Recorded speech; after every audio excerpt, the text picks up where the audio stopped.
Chapter 3 Human Reproduction. Actually, human beings are sexually reproducing and viviparous organisms. Tell me the answer. What is the meaning of viviparous? Yes, you are correct. Very good. Give birth to their young ones. Okay.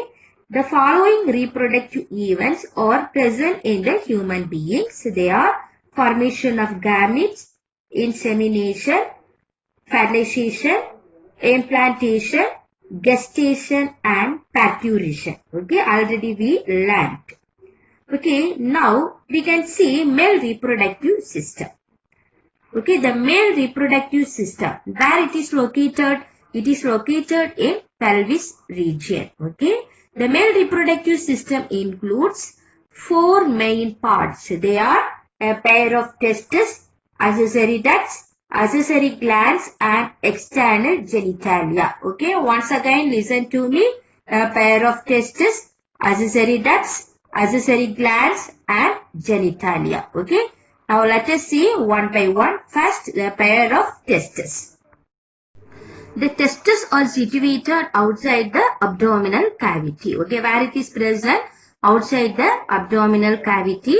There is a pouch-like structure called scrotum. Okay, there is one pouch-like structure is present, that is called scrotum. Okay, look at this picture. Okay, this region, here a pouch-like structure is present. This pouch-like structure is called scrotum. Okay, then functions of the scrotum. Okay, first it maintains the low temperature of the testes. Okay, what is the main function? It maintains the low temperature of the testes. Okay, it is able to maintain 2 to 2.5 degrees Celsius temperature. Okay, it is able to maintain 2 to 2.5 degrees Celsius temperature. It is also necessary for spermatogenesis. What is the other function? It is also necessary for spermatogenesis. Tell me the answer. What is the meaning of spermatogenesis? Okay, the formation of sperms. What is the meaning of spermatogenesis? Formation of sperms. In adults, each testis is oval in shape. In which shape? Oval in shape. Okay. Its length is about 4 to 5 centimeter and the width is about 2 to 3 centimeter. Okay. What is the length of the testis? 4 to 5 centimeter. What is the width of the testis? 2 to 3 centimeter. Testis is covered by a dense covering. Okay. It is covered by a type of covering that is called dense covering. Each testis has about 250 compartments. Okay, called testicular tubules. Okay, how many compartments are present in the testis? 250 compartments. These compartments are called what? Testicular tubules. Okay, once again, each testis has about 250 compartments called testicular tubules. Each testicular lobule contains 1 to 3 highly coiled seminiferous tubules. Okay. Each testicular lobule contains 1 to 3 highly coiled seminiferous tubules. What is the function of these seminiferous tubules? It will produce sperms. Okay. Look at this picture. This is the seminiferous tubules. Here 1 to 3. Okay, 1 to 3 highly coiled tubules are present. These tubules are called seminiferous tubules. These tubules produce what? Sperms. Okay. Two types of seminiferous tubules are present. One is the male germ cells and other one is the Sertoli cells. What are the two type of cells? Male germ cells and other one is the Sertoli cells. Okay. First one is the male germ cells. The male germ cells undergo meiotic divisions and finally leading to sperm formation. Okay, what is the function? It mainly induces spermatogenesis. Okay, already you know what is the meaning of spermatogenesis, formation of sperm, isn't it? Yes. How it is formed? The male germ cells undergo meiotic divisions. Okay, and finally leading to sperm formation. Okay, and the next one is Sertoli cells. Sertoli cells is otherwise called supporting cells. Okay, what is the other name of Sertoli cells? Supporting cells. What is the function of Sertoli cells? It to provide nutrition to the germ cells. Okay, What is the function of Sertoli cells? It to provide nutrition to the germ cells. Okay, once again repeat after me. What is the function of Sertoli cells? It to provide nutrition to the germ cells. Okay, next the outside of the seminiferous tubules, okay, has a lot of regions. That regions are called interstitial spaces. Okay, that regions are called what? Interstitial spaces. Okay, look at this picture. Okay, this is the outside region of the seminiferous tubules. Okay, in this seminiferous tubules, lot of smaller regions are present. These smaller regions are called what? Interstitial spaces. The smaller regions are called what? Interstitial spaces. Okay, these interstitial spaces contain small blood vessels and Leydig cells. What are the cells? Small blood vessels and Leydig cells. Okay. Next, what is the function of Leydig cells? Leydig cells synthesize and secrete testicular hormones called androgens. Okay, it is able to produce male sex hormones, that is called what? Androgens. Androgen is otherwise called testosterone. Okay, what is the other name of androgen? Androgen is otherwise called testosterone. Other immunologically component cells are also present here. Okay, other immunologically component cells are also present in the seminiferous tubules. Okay, next one is the penis. It is the male external genitalia. Okay, it is the male external genitalia. It is made up of special tissue. Okay, what is the function for that? That helps in erection of the penis to facilitate insemination. Okay, main function is what? Insemination. What is the meaning of insemination? Transfer of sperms into the female genital tract. Okay, once again, what is the meaning of insemination? Transfer of sperms into the female genital tract. Okay, the enlarged end of the penis called the glans of penis. Okay, what is the enlarged part? Glans of penis. It is covered by a loose-up skin called foreskin. Okay, it is covered by a pair of loose-up skin that is called foreskin. Okay, dear students, today we studied about the male reproductive system up to the penis. Okay, thank you students. Have a nice day. Next part is the male sex accessory ducts. What are the male sex accessory ducts are present in the male reproductive system?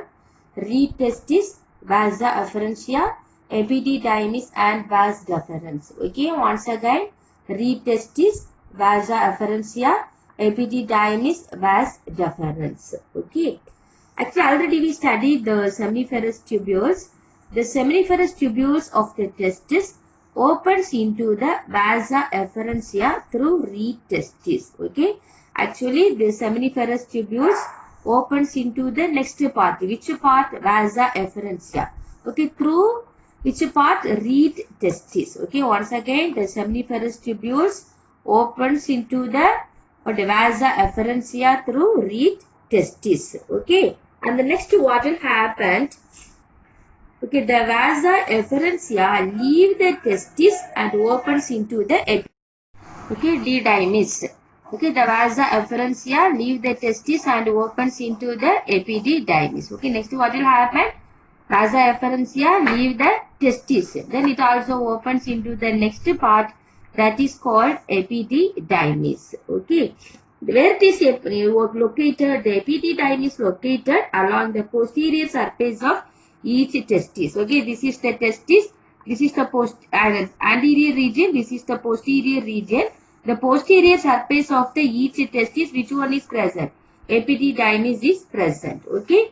The epididymis leads to the vas deferens and loops over the urinary bladder. Okay. Next, what will happen? The epididymis leads to the vas deferens. So, which part? Here. See, look at this picture. This is the vas deferens.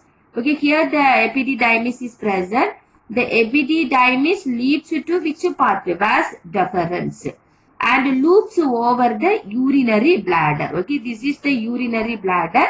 This vas deferens loops over the urinary bladder. Okay, the urinary bladder receives a duct from seminal vesicle. Okay, this is the seminal vesicle. This is the duct. So this urinary bladder receives the duct from the seminal vesicle and opens into urethra. Where it can be opened? It opens into the, okay, this way. It opens into the urethra as the ejaculatory duct. Okay, as the ejaculatory duct. Okay, here. You see this picture? This is the ejaculatory duct. Okay, how it happen? The urinary bladder, okay, receives a duct from the seminal vesicle and opens into the urethra. Okay, this part, and opens into the urethra as the ejaculatory duct. Okay, it also, see, urethra also leads to here, isn't it, as the ejaculatory duct. Okay, next what will happen? The ejaculatory duct store and transport the sperms. What is the function of ejaculatory duct? Ejaculatory duct store and transport the sperms. Once again, what is the function of ejaculatory duct? Ejaculatory duct store and transport the sperms from the testes. Okay. Next, it can lead to the part urethra. The urethra originates from the urinary bladder. Okay. Next, the urethra originates from the urinary bladder. Then it extends through penis to its external opening called urethral meatus. Okay, through its external opening called what? Urethral meatus. Okay, and the next part is the external genitalia penis. Okay, next part is what? External genitalia penis. Actually, it is the copulatory organ. It is made up of a special tissue. Okay, it will help to excrete the and facilitate insemination. Okay, what is the main function? To facilitate insemination. Already we studied what is the meaning of insemination, isn't it? Yes. Then the enlarged end of penis called glans penis. Okay, the enlarged part of the penis is called what? Glans penis, covered by a loose skin called foreskin. Okay, it is covered by a type of loose skin that is called foreskin. Okay. And the next part is the accessory glands. Next part is what? Accessory glands. It include paired seminal vesicles, prostate gland, and paired bulbourethral glands. What are the male accessory glands are present in the male reproductive system? Seminal vesicles, prostate gland, bulbourethral glands, and seminal vesicles. But the bulbourethral gland is paired in nature. Okay. Actually, the secretions of these glands constitute the seminal plasma, which means what? The bulbourethral glands constitute the seminal plasma, which is rich in fructose, calcium, and certain enzymes. Okay, it is rich in fructose, calcium, and certain enzymes. The secretions of bulbourethral glands also help in the lubrication of the penis. What is the function of this one? This bulbourethral glands, lubrication of the penis. Lubrication of the penis. Okay, once again, what are the accessory glands are present in the male reproductive system? Seminal vesicle, a paired seminal vesicle, a prostate gland, a paired bulbourethral glands, and the bulbourethral glands. Okay, then the bulbourethral glands secrete, isn't it? It's called what? Seminal plasma. Okay, seminal plasma. It is rich in fructose, calcium, and certain enzymes. It also helps in lubrication of the penis. Okay.